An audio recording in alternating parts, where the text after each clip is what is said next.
Yo, what's up mga kaibigan? Nalina tayo magkwentuhan. Kahapon nga ay lumabas ang balita na balak na nga daw alisin ng Lakers si Alex Len at Cam Reddish. Pinost nga ito ng Legion Hoops sa madalas ay accurate naman kung magbalita. At ayon nga sa kanila ay ayon nga daw ito kay Jovan Buha na official reporter ng The Athletic para sa Los Angeles Lakers. Matapos lamang ilang minuto ay agad ditong dininay ni Jovan Buha at sinabi na hindi niya ito sinabi at ngayon ay deleted na nga ng Legion Hoops ang kanilang post. Ganun pa man sa comment section ng post si Jovan Buha ay madami nga ang komento na sana ay totoo na lang nga daw ito. Well, kung magiging totoo nga tayo ay halos wala talagang ambag si Alex Len sa lineup ng Lakers. Tila ba binabayaran na nga ito para pumalakpak, subalit mas nakakatulong pa nga siya sa team na ito tuwing hindi siya naglalaro, if that makes sense, since negative nga ang kanyang plus-minus. Habang si Cam Reddish naman ay decent player pa din, subalit wala na nga siyang pwesto sa team na ito dahil kung kahapon nga sa game ng Lakers at ng Chicago Bulls ay sa garbage time na lamang napalaro si Dalton Knecht na kaposisyon ni Cam Reddish at mas priority nga ng Lakers ay develop si Knecht kaysa kay Reddish na nabigyan na ng pagkakataon ng mga teams, subalit hindi pa rin nga siya talaga tumatagal dito. Ayon nga sa iba ay dapat palitan na lang nga daw ito ng defensive-minded na center at wing players upang mas lumakas ang depensa ng Lakers moving forward. Ano ba masasabi nyo tungkol dito?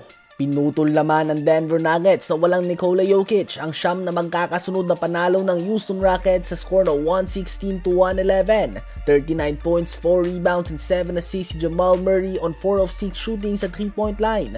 17 points, 9 rebounds din si Michael Porter Jr. 14 points si Russell Westbrook.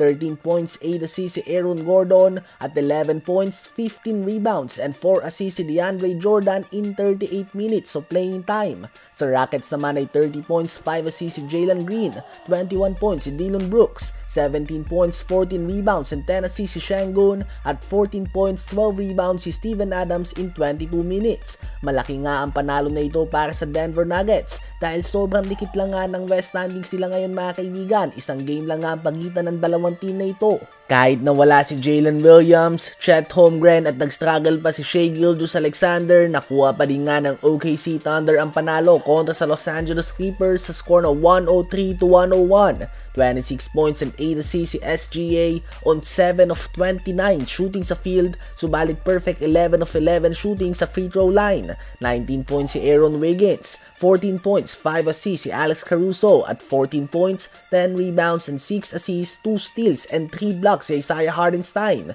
Sa Clippers naman ay 25 points, 10 rebounds si Kawhi Leonard on 50% shooting sa field, 17 points, 6 rebounds, and 8 assists si James Harden, at 15 points, 11 rebounds si Ivica Zubac. Ang game na ito ay posibleng magiging batayan nga ng scouting report para sa magkabilang koponan kapag nagkita sila sa first round ng playoffs na very possible sa ngayon given the standings.